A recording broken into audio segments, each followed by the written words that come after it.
Hello geeks and gamers, Matt Lemke here with Two Gamer Goggles, and today we have another box breaking for you. Unlike many of our box breakings, this one's a little bit different. This one's for the Myth Kickstarter, which had a lot of publicity on Kickstarter, and I did manage to play the game at Origins with my boys this year, or I should say last year. Unlike many of our box breakings, we kind of have an idea of what's in here because of the Kickstarter. We've never actually seen most of the miniatures that are in here, or most of the, well, I believe we actually did see a prototype of the board. But there will be some changes, so without wasting any more time, we're going to hop right into Myth. Myth is by Megacon Games, which was formerly Mercs Minis, or Mercs Miniatures. And the board game is quite hefty. It weighs about, I'm going to say 10 pounds. So I'm going to, without any more ado, I'm going to take this and put this off screen so we can zoom in and focus on things a little bit better.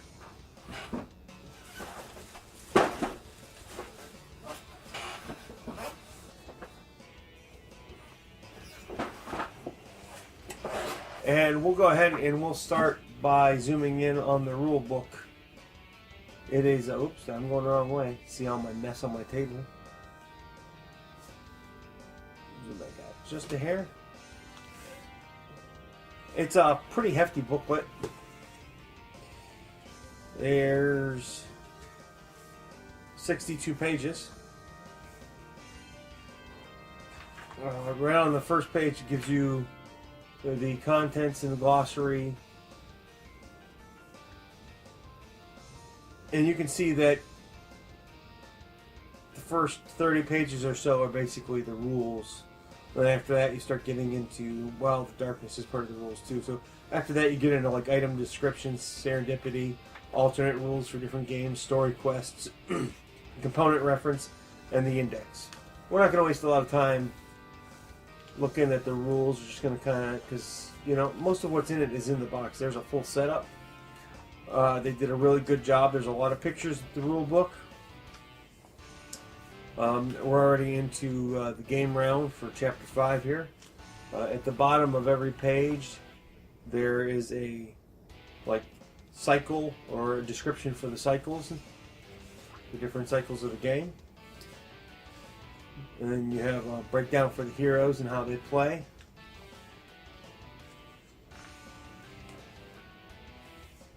Playing cards. So, you know, I have played the game, so I can tell you that it does play smooth. There is a little bit of a learning curve to this game. It's not something that you're going to pick up and learn in 10 or 15. Well, you can learn to play in 10 or 15 minutes if you're taught, but it's not a type of rule book that you're just going to pick up and say, hey, let's go and do this. And then basically, that is most of the rule book. It's going to just go through, like, now we're into spawn monsters and the boss cards and how to read them. A lot of visual aids in this so that you can follow and learn quickly or more aggressively. They have always done a good job with their rule books and setting them up. Here's some allies. For this is the serendipity chapter, which is the Epic of Gilgamesh. And then you have Slaughterfield, which is what we actually played at Origins, and Slaughterfield is just really brutal. Then we're going to move into all the different types of Punchouts so you can get a look at them. You've got the little soldier tokens, which if you bought into the Kickstarter, you could have these in steel, which I left mine upstairs, so I'm not going to show them to you in this video. I'll show them to you in another video. But you have obviously different potions and treasures and your tokens for the way you're going to count. That looks like it's some kind of a nest. You know, here you have more tokens for well, like this guy who has a character from the Serendipity. You have the Archer and King of the Impossible. You know, a lot of these repeat, but you can see a lot of different detail here. Let's zoom in on the purple, evil, skullish looking phantom thing and the helmet. And again, without looking at the rules, I'm not going to be able to tell you too much about what all of these are, because when we played, we used glass beads and Mercs miniatures for Myth Minis, but you can see the detail on the art. It is, gosh, dare I say, what does this remind me of? This kind of reminds me of that game from the early 80s, arcade game. Oh, it's going to drive me nuts now. I can't remember. Oh, and then we have the board tiles.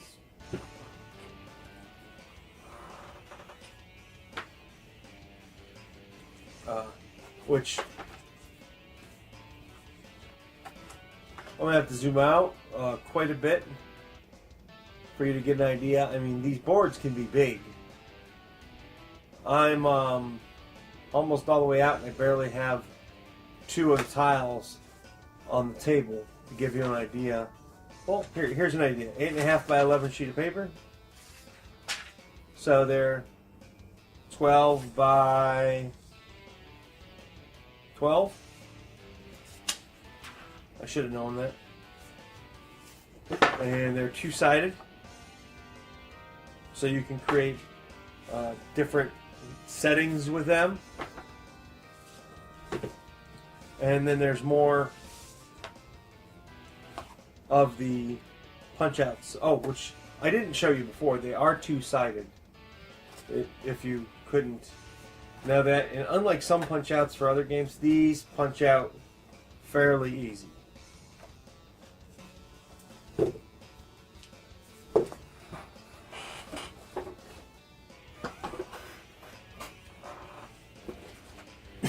Now we're going to zoom in on some of the smaller tiles real quick.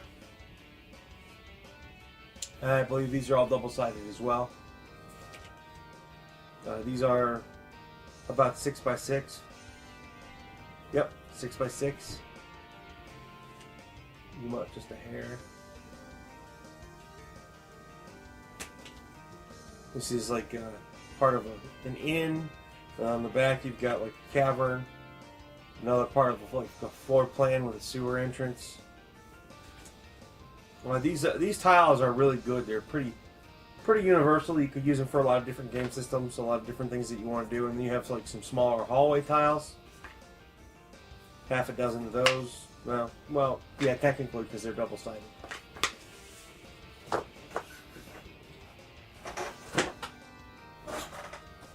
And you have the draw and the discard pile for the darkness. You have the damage over here that can be reported, the treasures, turn summary, trap tables. On the back, a interesting piece of art that kind of looks like, if you turn it like that, it kind of looks like an eye. And then you have the different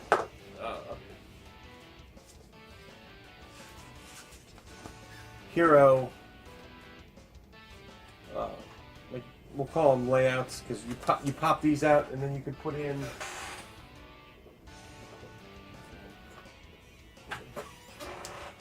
whichever character you're playing, which I actually grabbed the Kingslayer, which is probably a special set of rules. Most of them are going to be like Archer. You're going to play the Archer, and that would pop in there like that.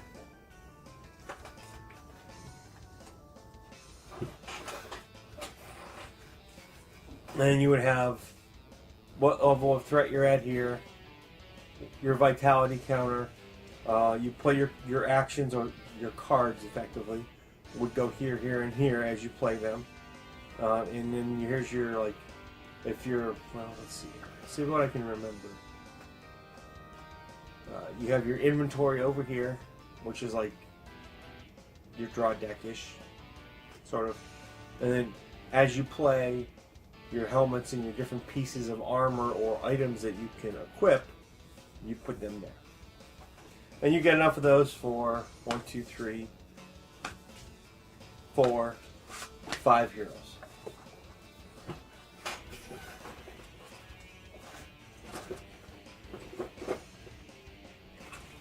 Then you get a slew of cards.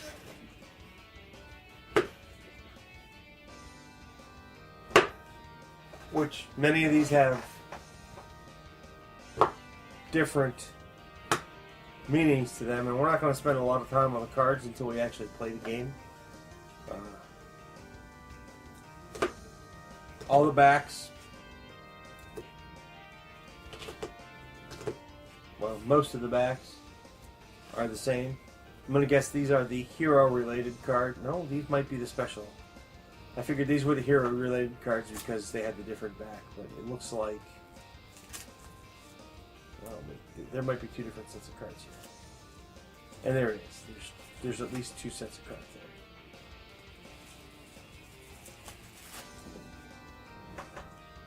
So you can see that for ease of keeping your decks separate, they have different designs on the back, darker gray, lesser gray.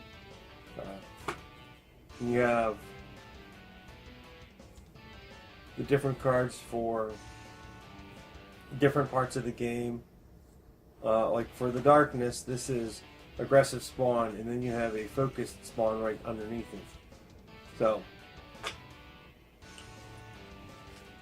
they're very different from each other. And then these are like all the different treasures you can find. I don't want to open it up until I read the rules, so I'm not gonna, well, I'll open one stack up. It'd be hard to mix them up that way if they're in a special order.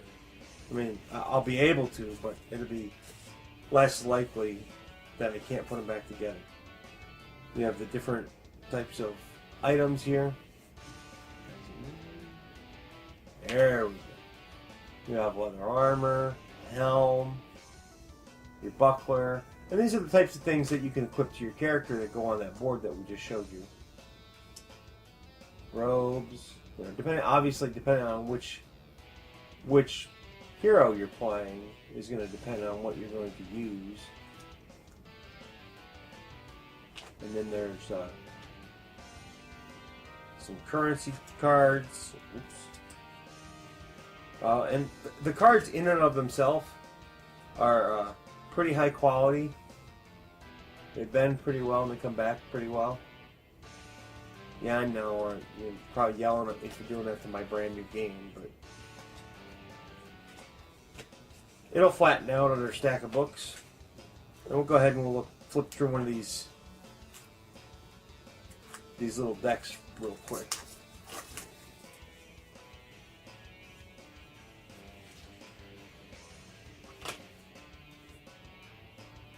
Oh yeah, these are the hero cards. Like Prey is the... What did I play? These are cards that I used. I think I played the Acolyte at Origins last summer. And you know, all the different... You have to learn the symbols to learn when you can play them and things of that nature. Oh, and right, like for example here, just like if you're a mercs player, it kind of tells you the area of effect and how they work. All the text you really need for the cards, or for the game effect, is on the cards.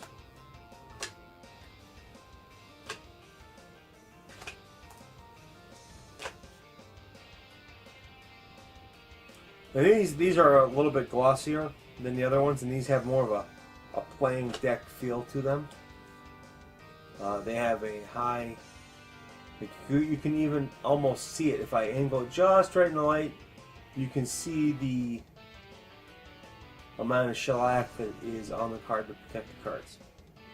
Or, maybe it's not really a shellac, but finish.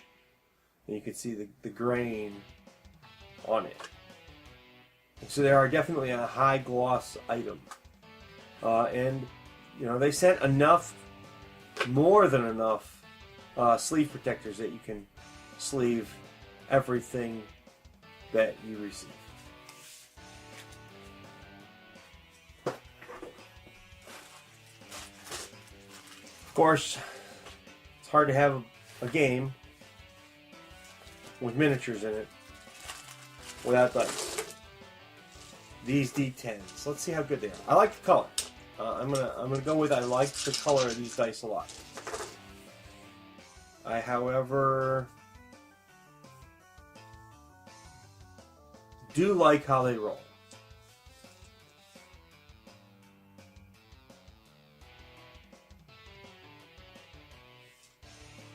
I like that.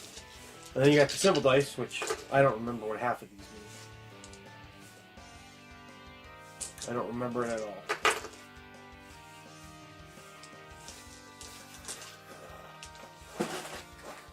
And then my favorite part, the minis.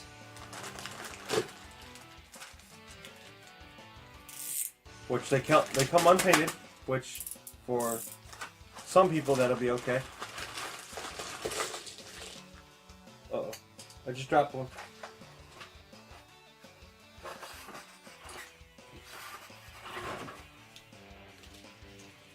You have, wow, that one's pretty hefty. Here's one of the bosses. Tremendous amount of detail. We're going to zoom in as far as I can. Oh yeah, here's definitely one of the bosses. Look at that face.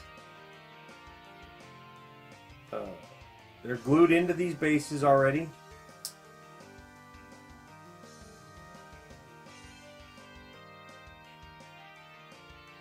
No assembly required, which is not what I anticipated. Here's a couple of the little minion guys. Actually, they're a good size. You can use these for a lot of different purposes.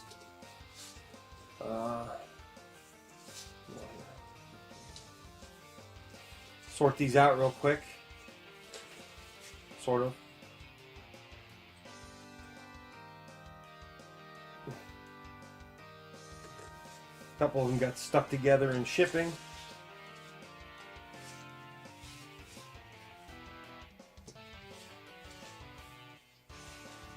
These little bug guys, you have a bunch of them.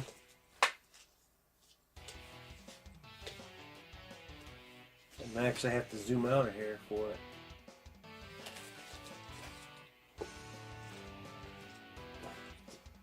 They truly are a swarm to contend with.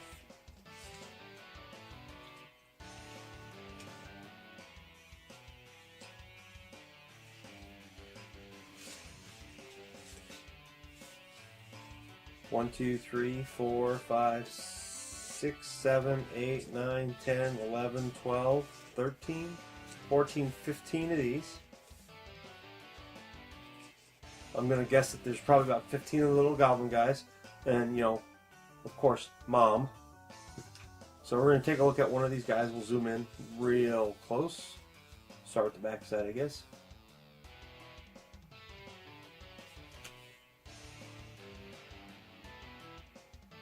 Good bit of detail. Not overly detailed. Good painters can spend a lot of time playing with these models. People that want to learn to paint can spend equally a large amount of time playing with them, and they're very clean. Excuse my hand.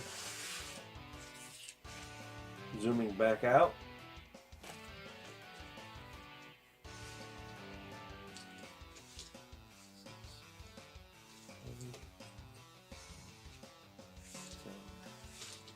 $15 more of these minions. And there's a few different poses for these guys. You've got, oops, sorry about that. You've got a guy with a Morning Star-ish club with a wooden shield, swinging it overhead. You have a gentleman with a halberd-like axe. Probably really more of an axe. It's a little too short to be a halberd. A machete-esque meat cleaver-ish weapon. Those are the three basic poses for that. And then you got these guys, which are a set of bosses. Good amount of detail on this guy. He's got an axe and a hammer of some sort. And then you have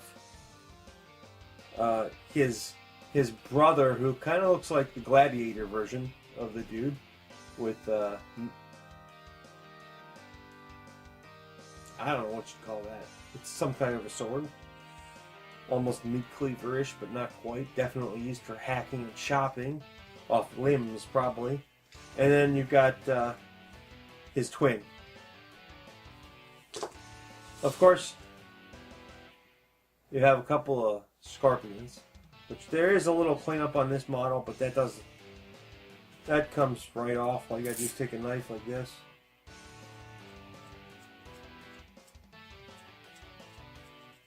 If you're going to paint it, and then I'll paint right over real nice. And then the heroes. I think. Yep, the heroes. I don't remember all the heroes. I'm going to say this is the archer.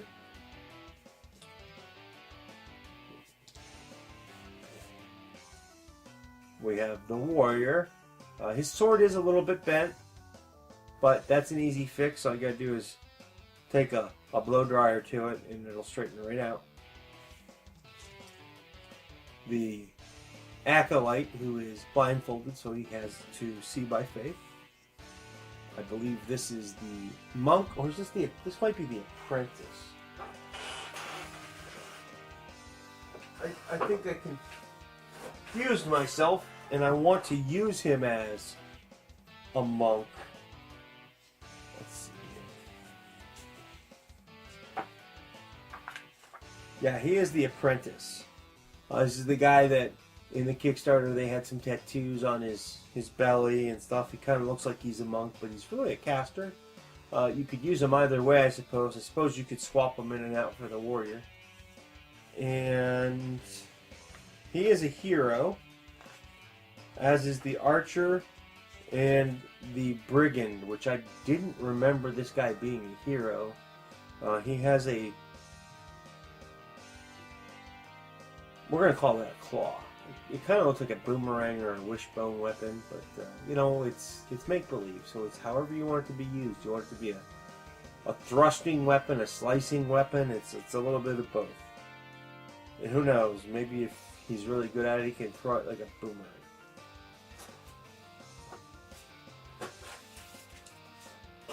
Well, there you have it. That is the Myth Box basic set from Megacon Games. We're going to zoom out and get as much of this on screen as we can. At least of the minis and the cards. I'm not going to dig out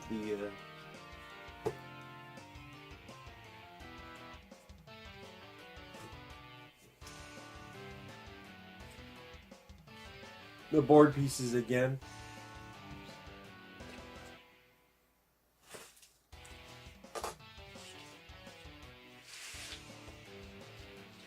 Now I don't remember how much the box game is going to be, because I bought in the Kickstarter at the tail end of it when it was getting ready to go out. I bought in like the last 2 or 3 days.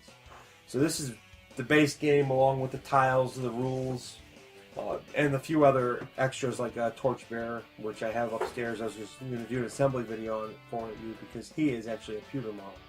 Thanks for watching. This has been a box breaking of the Myth board game. If you liked the video and want to keep in touch with us, feel free to subscribe to us on YouTube, or if you're watching it on our blog, click on any of the social media links on the right hand side of your screen, and have a good day.